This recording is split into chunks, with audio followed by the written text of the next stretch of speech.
Yay, it worked! Okay. I am so excited to announce that Visit Ogden has joined the Hidden Disabilities Sunflower Program. It is something that, as we've researched and realized that we're missing out on a huge piece of business, but we also want to do this to support not only our visitors, but our residents as well. We've done a great deal of research, but we found this article about a year ago in Destinations International regarding travelers with disabilities. And it's the 6 myths, and I'm happy to give this link to Haley that she can send out afterward, because I just picked bits and pieces of this. But it's people with disabilities can't travel, which they do and they love to. They want to travel just like you and I do. People with disabilities don't have the money to spend on travel, which is also a myth. Most of them are successful, or they're retired and have aged into disability.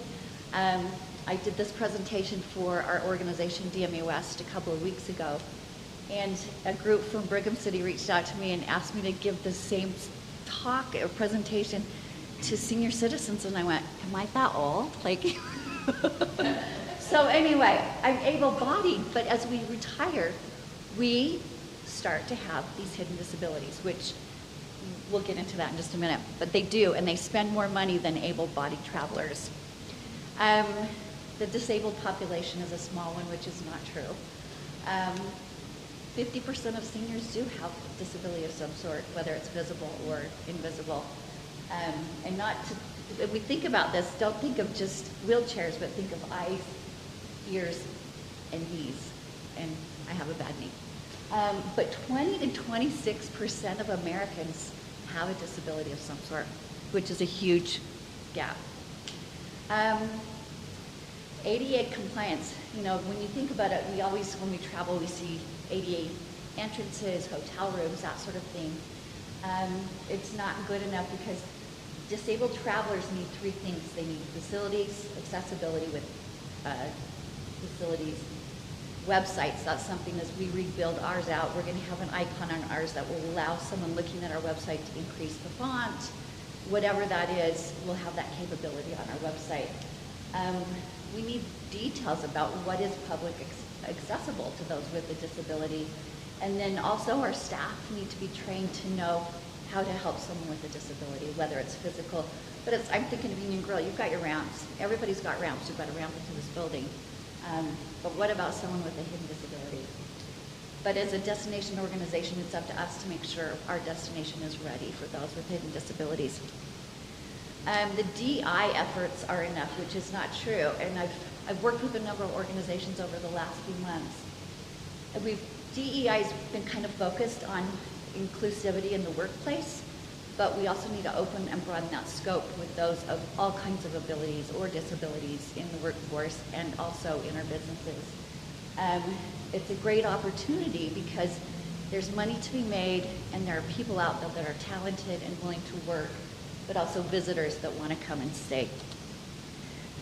Our marketing efforts are also going to have to change because our traditional marketing efforts will not work for someone with a disability. And it's up to us as a destination marketing organization to make sure we're doing our part to welcome everyone to our community here. People with disabilities stay longer and they're also loyal, and you've got a customer for life if you are able to welcome them into our community.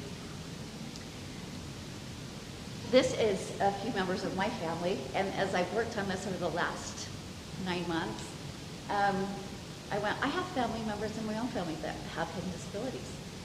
And my grandson, Holden, he was recently diagnosed with autism.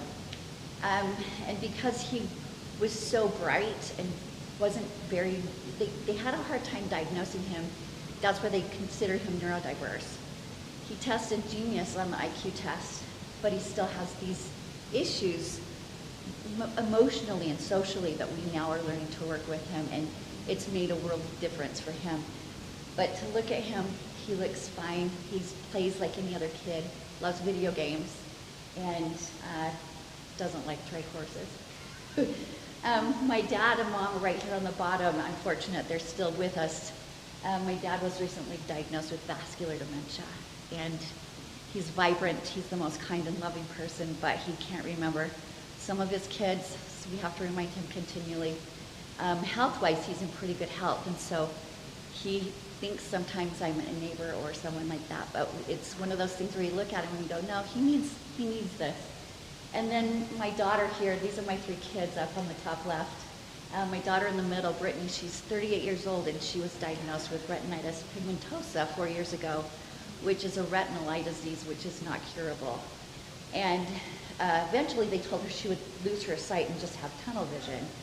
But she has lost complete vision in her right eye, and her left eye is slowly losing sight as well. But she's still legally able to drive during the day, and so she's able to go to the grocery store. Target's her favorite thing, so she can go to Starbucks. But she bumps into things all the time because her depth perception and her peripheral vision is gone. So if she were to show you, and I'm going to show you here, so Visit Ogden will have lanyards, wristbands, people traveling here, and even members in our community. I've given a few too because I know individuals with autism, that if they have this, it's recognizable. Businesses, you can put this window cling in your window to show that you welcome and you understand what a hidden disability is. We also have pins for people that don't want to necessarily, have a lanyard hanging around their neck. And these are all free. This is not something anybody visiting has to purchase. This is something we're providing for the community. And to date, we are fortunate to have Enable Utah, Weber State, Ogden Downtown Alliance, Awesome Autistic Ogden, Diversity Commission of Ogden, Powder Mountain, Hampton Inn and Suites, and Adaptive Ogden Valley Adaptive Sports. And I hope that as you catch this vision, we'll have assets too that we can share. If you're a big enough organization, a lot of businesses will buy their own membership. It's so affordable that lanyards are like $1.25 a piece. Like with Hampton Inn, because they're owned by Stonebridge, which is based in Denver, they're probably going to buy it and put it throughout all their hotels in the United States. Salt Lake International Airport is coming on board with this as they train their staff. They'll be the next to come on board. But we're the only DMO in Utah to join this program so far. So feel free to reach out to me. This will be included in follow-up notes with Haley. And just a couple more notes. If you're not on the newsletter from Visit Ogden, please sign up. There's a page back here that gives you group business that comes in every week, where they're staying, what attendance is, and the duration of their stay. Oftentimes it'll tell you whether or not they're going to be eating at the conference center or if they'll be dispersed around the community. It'll help with staffing. And then we've also got, and to check your spam, because people thought it was coming from info, but it's really discover@visitogden.com is the email address that newsletter comes from. So check your spam. And then our destination development plan, which we're working on to be Olympic ready by 2030. One of the imperatives in this first phase is being ready and open when you have visitors in our key spots. Say this past weekend was crazy downtown, where if you weren't open after 6 o'clock on Friday or Saturday, you lost. So we want to be ready when that time comes to make sure you're successful, because tax revenue is generated, which then helps support our small businesses. So this, I've got a few back there, but it's also on our website digitally if you want to take a look at this. I'm trying to hurry. So, and then feel free to reach out for anything. And I'm here to help. If you want your staff trained on hidden disabilities, I can do that for you as well. Thanks. Yeah? For these things, yeah, if you've got someone that you know that's in the community that is going to be here, part of our challenge has been we haven't hard launched this with a press release yet. We're trying to beat Salt Lake International for the content, so we're working on that, but we're also working on sustainability. So, I would love to have that at farmers market though too. To have yes, available. yeah. In fact, we have a box, and then I have assets that you can print and put into the folder.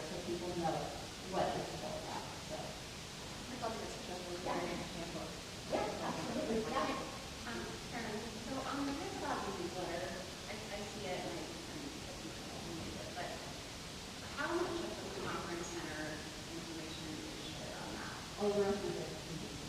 So anything under 100 won't be on the list. Unless it's like private and they don't want to share. No, it'll tell you what. Yeah, anything with the conference center, all of that is there. Yeah, I can say yeah.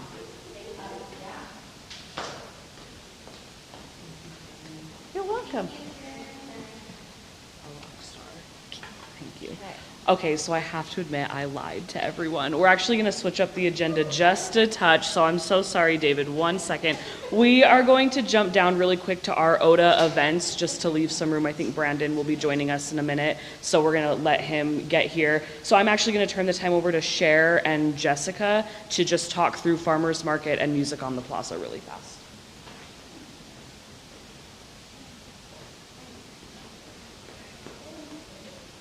All right, guys. I'm Jessica. I'm over the arts and events that are not Farmers Market. And this is Cher. She's still relatively new to our team, so she is over the Farmers Market. She's our Farmers Market manager. Real quick about Car Show. Car Show was awesome. It was a huge success. We're not quite sure how many people were there yet, but we think it was way more than last year. So that's great. And then Music on the Plaza starts tonight. It's at 6:30 over at the Junction, just in that little courtyard area in front of Five Guys by Sonora and Wingnuts and all of that. And that's going to be all local artists. And that'll happen every Wednesday night for 6 weeks. Okay? Right, and I'm Cher with the Farmers Market. Farmers Market's doing pretty well. We are just kind of waiting on a little bit of the produce to kind of pick up with the season, with the drought and the cold weather. But it seems to be doing really good. I've heard good things from vendors, good things from patrons, and I'm excited to be part of the team. It certainly hasn't deterred attendance.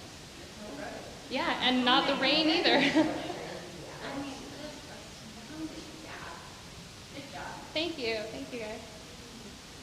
So I do want to add really quick to that. It really is important with our events downtown as we are promoting the walkability of Ogden City and of downtown Ogden that you are really mindful of these events and try to participate as much as you are able. Actually, something really cool happened with the car show that just passed. So No Frills Diner on 25th Street, they actually close every day, I think around 4. And I reached out to Ronald, the owner, and said, we have this event coming and this population probably will really actually love your vibe and your food, and we think it would be awesome if you stayed open. And he rearranged his staff, his schedule, put up signage, put notices out online, and actually switched their hours on Friday to be open for that dinner rush. And I followed up with him this morning, but I haven't heard back because I was just curious to see if that paid off for them and if they had that turn in traffic and a lot more people. So it really is important, and we appreciate all of you participating. I am now going to turn the time over to the Ogden City updates, and so we will hear about Make Ogden from Brandon Cooper, and then also about downtown parking from David. So just kidding. Oh, there he is. I was like, he's hiding from me. So welcome, Brandon. Thank you.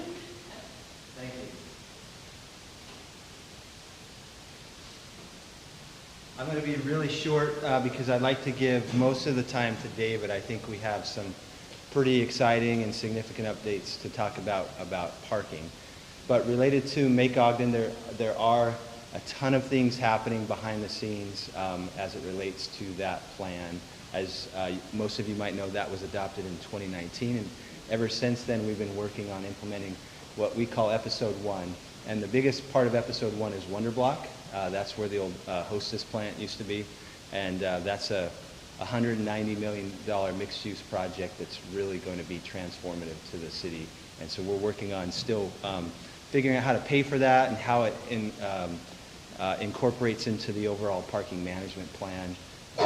There's also work going on north side of 25th Street on the 100 and 200 block in that what's called electric alleyway. We've been working hard on a project there as well, and we're excited to start to bring out some of that information and those drawings. We're doing some master planning with the property owners there. So those are two big things that affect the downtown that are part of Make Ogden Episode 1. And then Kim just has brought a flyer that we have that is announcing or inviting everybody to come to an open house for some of the improvements that we're designing for 25th Street. So thank you for bringing that up.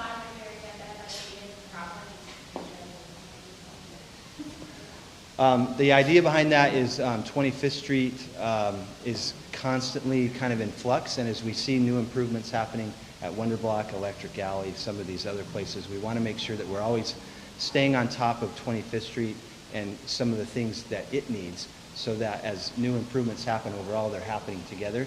So we've hired Design Workshop to look at what we call essentially a streetscape refresh. So what does that look like from an infrastructure standpoint? Are the sidewalks working? What's the landscape look like? That kind of thing. So that is in progress, and there's an open house, and there's the dates in your, I guess, agenda packet. I know that last one was very confused, but who do you want there? I mean, what is the point of that? I mean, the stuff's great, it's down there in my room. Yeah. Like, are you just wanting people to give input or kind of see what can be? Like, I know that we were kind of tactful in that last one, but who do you want there? Like, how far do you want that work to go? And press release it? Well, at this point, the most important group is the folks on 25th Street. Yes. It will get a wider broadcast to other folks as we get through the first round of kind of pen to paper. Right now, we're just discovery. So what's working, what isn't working. A lot of it we learned in Make Ogden, to be honest with you. We learned not only the importance of 25th Street to the community, but what isn't working and what is working. So we kind of have a solid idea of some of that already, but we'd like to get some new and improved input, so to speak. And so right now it's mainly the 25th Street folks, and then we'll get a bigger net cast. A real push on that one, right? Yeah. Oh yeah. Yeah. And then is there, obviously a lot of work. Actually, thank you for the flowers. Can I just say thank you that we have really awesome flowers, like legitimate. I mean, I don't know what we're gonna do with those pots, like we just kind of try our own time, but thank you. But is there any other plans or improvements until it's huge to you? Like, how do we, there's just simple stuff. Yeah, I mean, we can talk about that as we learn. So bring all that stuff up. Just because there's long-term strategies in play and some big things, doesn't mean we ignore the small stuff and the immediate stuff now. So let's talk about all of that. And maybe out of this comes a short-term strategy and a long-term strategy, and we can figure out how to accomplish both together. Good question. I'm a Christian employee, but also has my own architecture and so much that local designers are being tapped into, not only for living, but for the work. That we're not working outside the city. I just see a lot Absolutely. going on. And I know Belt is becoming a firm. Right. I want to make sure that local professional teams. We just had, so right now, we're in the process of redoing our downtown zoning code as a result of the Make Ogden plan. And we invited all the local architects and some statewide architecture firms, but mostly local folks and folks that work here, to provide us input on the things that architects, the design professionals, liked about the code, didn't like about the code, what we should change, those kind of things. I'm not sure if your firm got invited or involved. We did, and that Okay. was great, but I also want to make sure that they work. Right. Yeah. And so in terms of the 25th Street redesign, it's not necessarily architecture, it's land planning. But I Or engineering. Yeah, or, right. I totally get what you're saying. Any other questions? If not, I'll give David some more time. Yeah. Notice I was talking the other day, that's coming up between Imagine Ballet and the building next to Cash Valley Electric. Yeah. What's that all about? They're tearing off the facade of They are. what's called the annex building, the short Yeah. little guy. That nasty 70s. So that's coming down, so don't go over there, or a brick might fall on your head. That'll be fun. And they're also tearing off that building that's connected from the original building back into the parking structure. That building's going away, and a bridge. So just some quick minor demo stuff to get ready for hopefully a major first floor, second floor remodel. Yeah. That's right. I knew what you were talking about. Yeah. Okay, this is David Sawyer. He is the newest member of our business development team, and he is a deputy division manager for business development. So if you know Sarah Mace, he works with her, and he comes to us from back east, has a ton of experience, well, Midwest, back east, kind of everywhere, and we love him, so we hope you love him too. I love you too. All right. Good morning, everyone. Brandon started talking a little bit about some of the downtown development. We're doing some pretty cool stuff, and so I know you've all seen bits and pieces of it from a community development perspective, but so I'll go through some of this very quickly. One of the things we always ask is, why are we doing these things? You know, as a city, what can the city do to enhance business, enhance vitality in the community that other organizations can't do? ODA does a great job in terms of business interactions and representing the business community, but what can the city do that maybe ODA can't do? And that's this kind of stuff, the placemaking, making Ogden a better place to live, both for our residents, making it more attractive for visitors and so forth. And so it's about placemaking. And it's also about sustaining our community going forward, even when it comes to finances. How do we keep serving our community, providing the necessary services, and keep the city going forward? So one of the things that cities do is they think about the future. You know, what does it look like in terms of revenue stream to operate the city? How's it going to work going forward?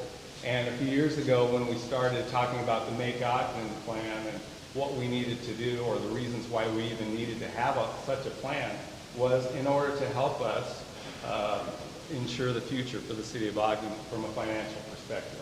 And so without going into detail, we knew that we had to do some things in terms of development to bring more business to the community, to bring more residents downtown in order to make the city viable financially going forward, as well as a nice place to live. And so therefore, the Downtown Ogden Master Plan that we keep referring to as Make Ogden, transforming a lot of vacant parcels in the community into parcels that are generating revenue for the city, and also a nice place for people to come and live and work and shop and so forth. And so it's a 25-year plan, and it includes a whole number of activities and plans throughout the area, the downtown area in particular, and looks at numbers like this over the 25-year period.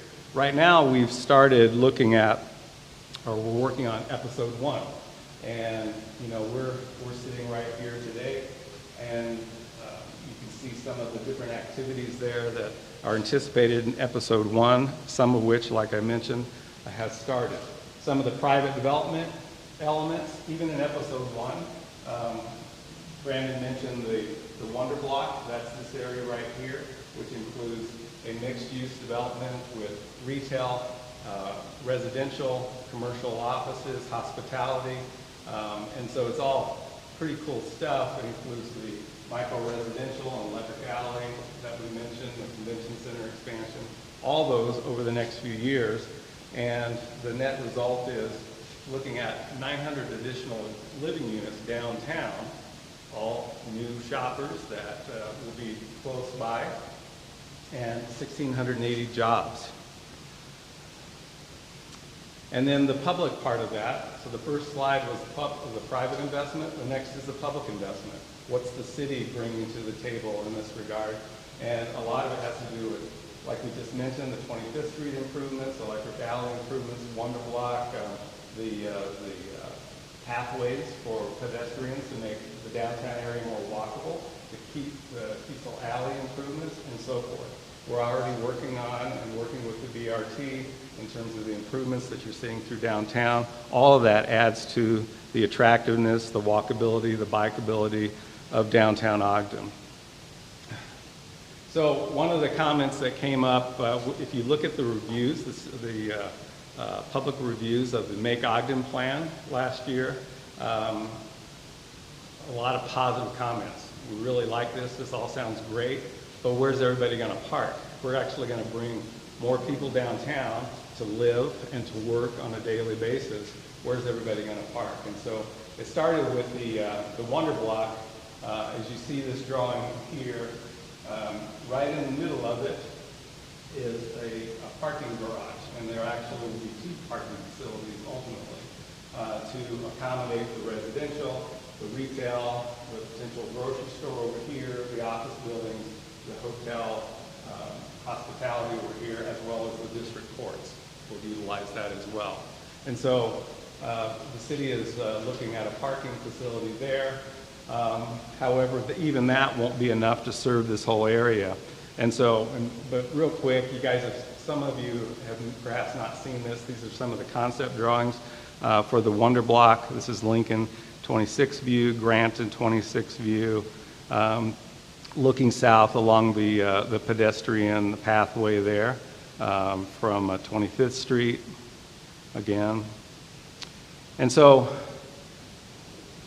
we knew that going in, looking at all this future development and the stress it was going to place on parking downtown, we knew that, you know, driving around downtown this morning, if you looked, parking's generally adequate. You know, there's some crunch areas, Kiesel, 25th Street, but the Make Ogden plan is going to make the current situation in some of those areas even worse, right?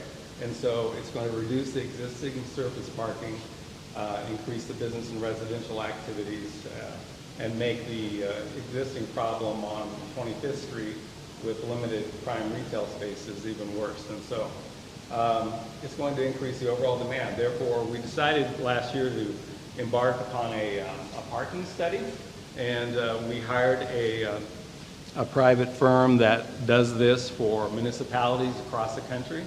And so we tapped into their expertise. They did an assessment, and they asked us about our challenges, the upcoming plans. They looked at Make Ogden, all the expected traffic and parking needs, and they came back with a proposal for us for a recommendation. One of the things that they identified is kind of part of which we already knew.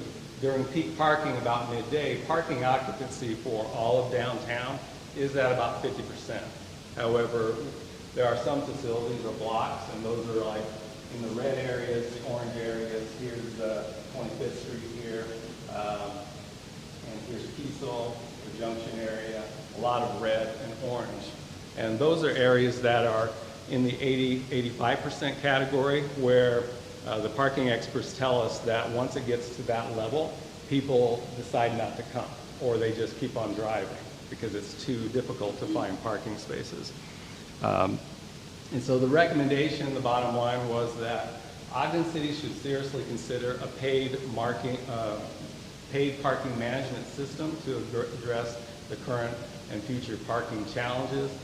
And they've given us a whole host of reasons for that in terms of the advantages paid parking provides to cities, in terms of creating more turnover, placing a value, an appropriate value on parking.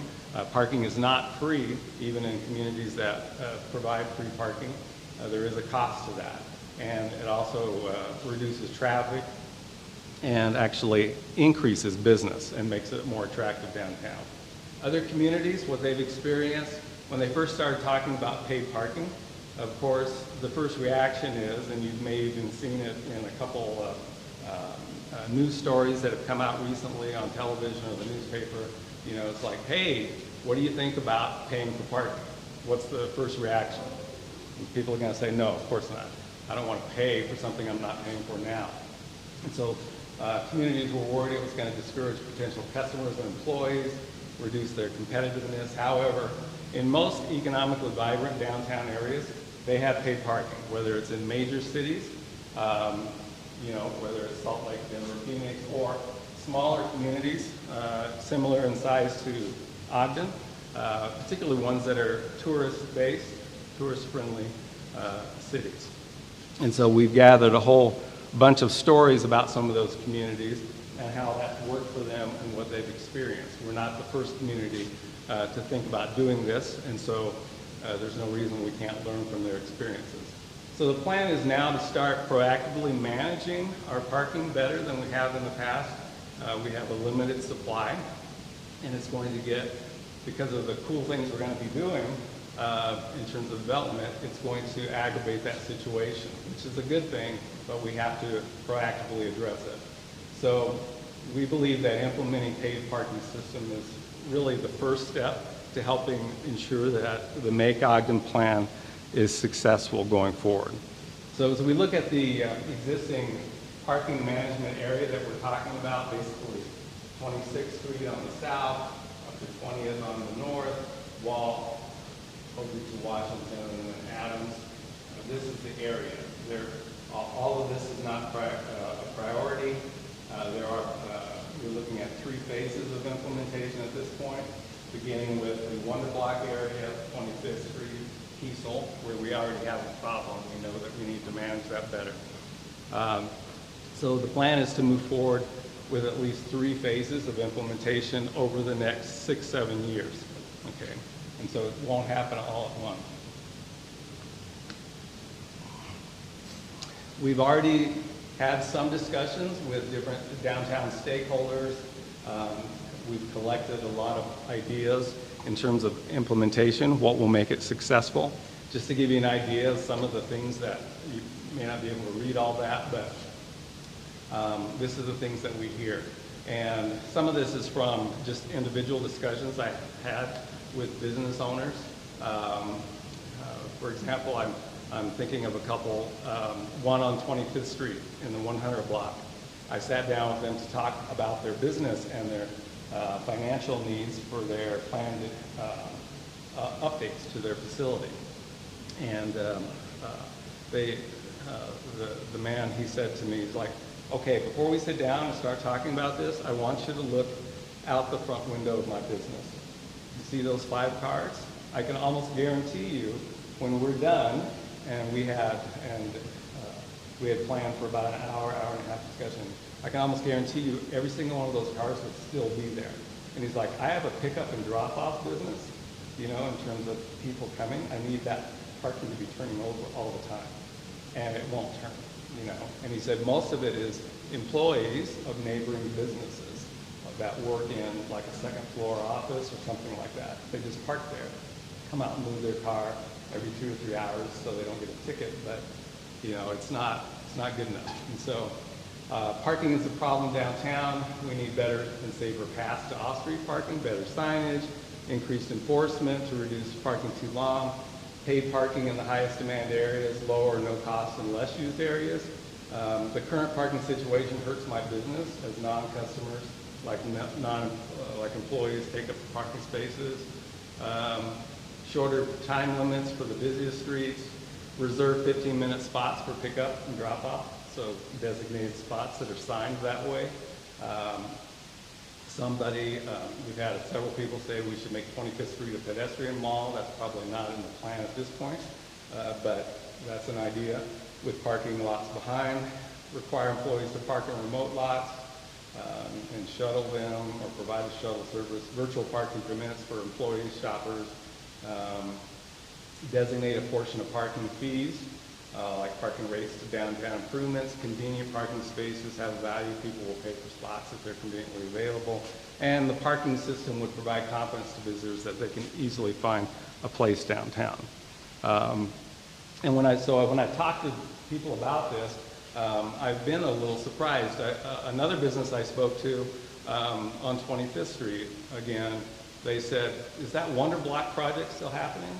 And I said, yeah, that's still on track. And he goes, good, I hope it is on track because that comes with a garage, right? And I said, yes.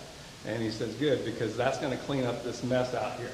And I said, what do you mean, mess? And he says, well, you know, usually it's so congested that I hear complaints from my customers that they won't stop.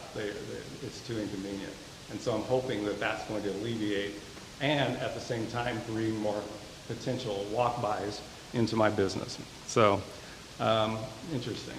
So what I was hoping from you guys, we don't have a lot of time today, but think about your ideas for how we implement paid parking in downtown Ogden. For example, how we roll it out. Free parking intro period, as people get used to the new electronic app on their phone.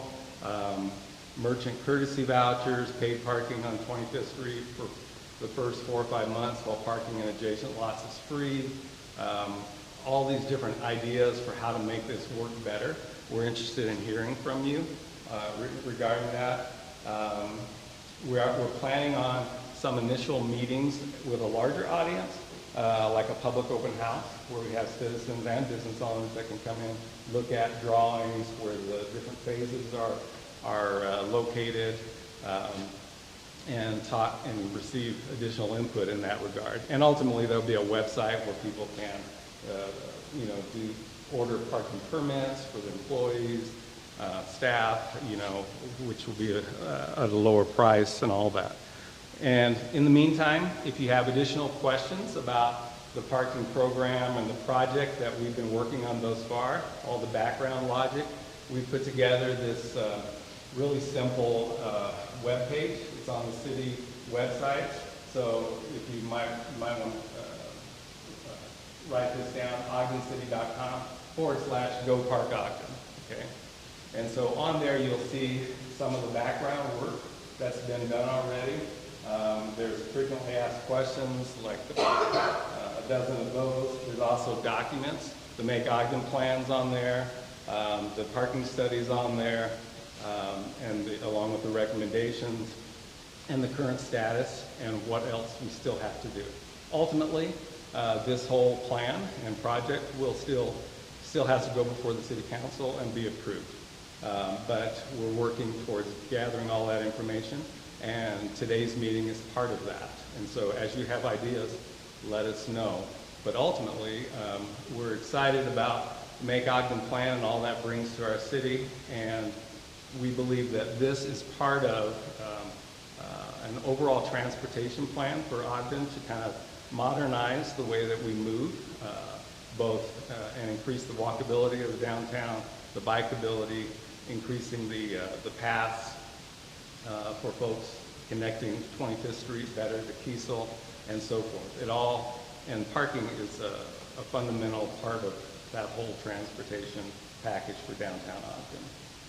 Okay? Any immediate questions that come to mind? Comments? Yes, ma'am. So is the paid parking going to be where we use city parking garages, or the metered parking for businesses, or both? Or? So at this point, we're looking at paid parking in the garages, and then paid parking in the streets around that, because as you can imagine, if you had paid parking in one and not the other, everybody would go to the free parking. So both of those will be free parking. There'll be, for the next few years, probably free parking in the remote areas. As we looked at the inventory of parking in downtown Ogden, we know that places like 25th Street, 80, 85, 90% full, all the time. But then when we look at 2 or 3 blocks down on Lincoln or Grant, it's like 10 or 15% full. And so those will be a lower priority, but there'll be a little bit of a ripple effect, we expect, based upon the experience of other communities, where you start paid parking in the heart of downtown, people will naturally move out and park, and that will leave the prime spots for the folks that really need to pull in right in front of the business and take advantage of that. And those that don't can park a block or 2 away. And that's deliberate, and that makes sense. We also have a situation, for example, on Kiesel at the junction, where that's like 95%, 100% full, depending on the time of day.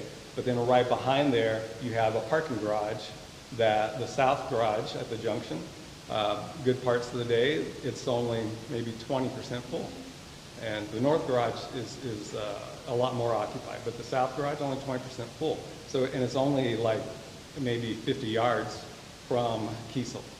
But a lot of people don't use that facility, they don't think about it. But once there's paid parking on Kiesel, you can bet they'll use the parking garage, and they'll be utilizing that more frequently. So all those things all fall into the title a managed parking area. And so there'll be lessons learned as we go along, and we'll hopefully make this a really cool experience.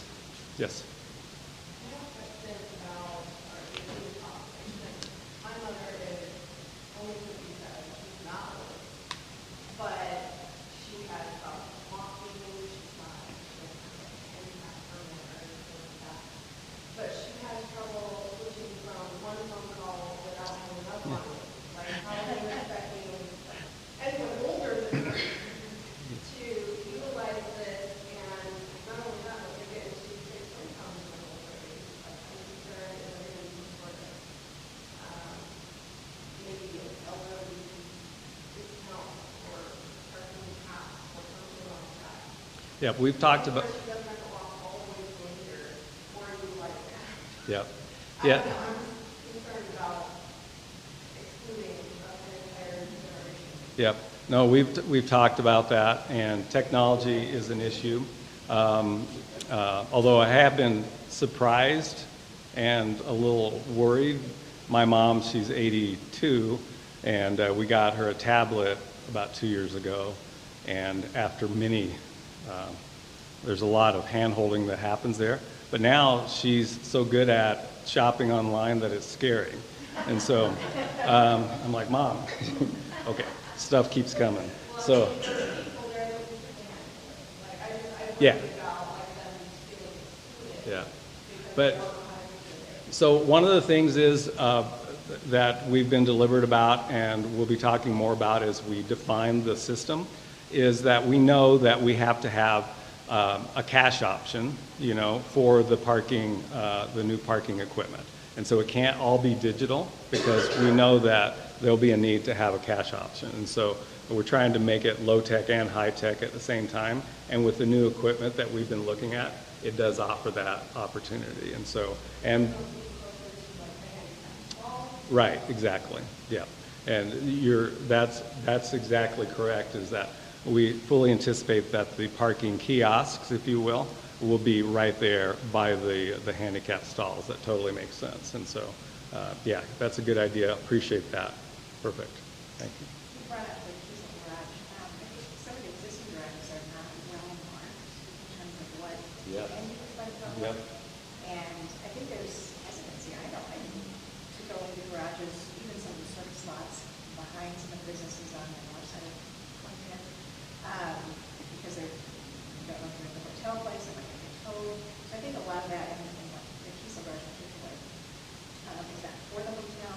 Yep. Yeah, so anyway, signage and This one is, directional yeah. stuff, and then once you're in the garage, how to get out of it to get to where you're going. Right. Lighting and signage. Right.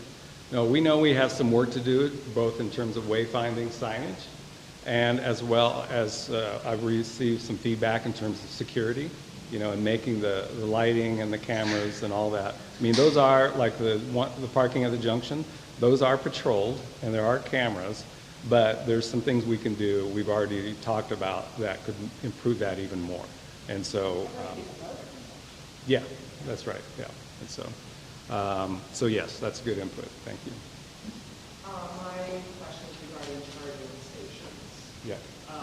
Currently, there's almost 0 charging stations in the downtown area. Like there's some in the library and Ogden River Brewery put some in. Yep. But what is the plan? And I just want to make sure that we're ahead of that and plan for plenty of. Yes. In fact,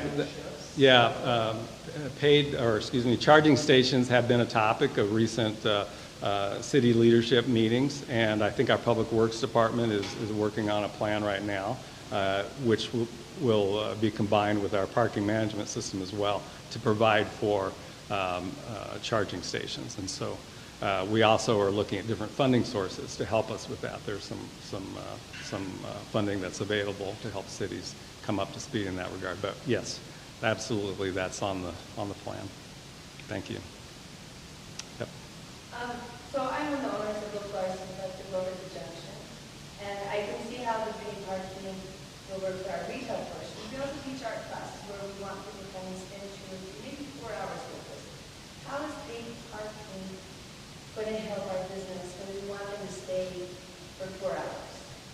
I think what you'll find as we get more into the details of the paid parking, that there'll be different parking available at different rates, depending on how, like the places right in front of your business will be, you know, so much per hour, and you know, but then places that are like the parking garage on the second floor, you know, will be a lower price and longer periods, you know, and with a maximum payment. So we're looking at all that. We're trying to be considerate of that.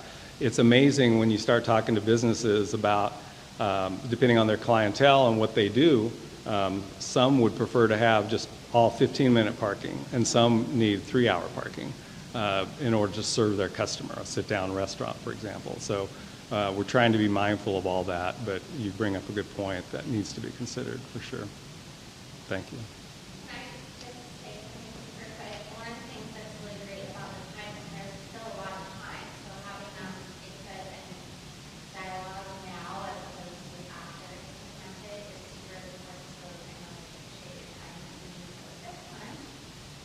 Also with that dual kind of digital, it's awesome because there's so many new opportunities for, like I was at the football game and you used to have to leave the stadium to after 2-hour parking, and now you get a drop notification on your phone, that 15 minutes left ad time. And it was all metered based on like how much football game was, usage time for that parking space. But I parked there the next day when there wasn't a game, and it was cheaper. So there's opportunities. Yep. to do that. Demand Other pricing. things that you guys are looking at and talking through. So obviously this is the first kind of public conversation with business owners about this, but way more to come. And so make sure, like sit with it and sit around and think through like the different things that the businesses offer, and are you really a 15-minute, you know, so that when we have these meetings again, you can present your particular concerns or talking points as well, so that they can be considered and added into that. Excellent. Thank you, Kim. All right, guys. I think that's probably enough for now, but again, as you have other thoughts, just reach out to me on the website. This is my phone number and my email address, so we're looking forward to receiving additional feedback. Okay? Is this actually live there on the site? This is, yes. Yeah. Okay? Thank you. I will hear from him on, that's, when everybody comes in the streets about paid parking. I'm getting really good at it. I mean, I probably won't be winning any popularity contests in Ogden for the next few years, but. I think you can handle it. You got this straightened out. That's kind of like, you got this. All right, thank you. All right, thank you very much.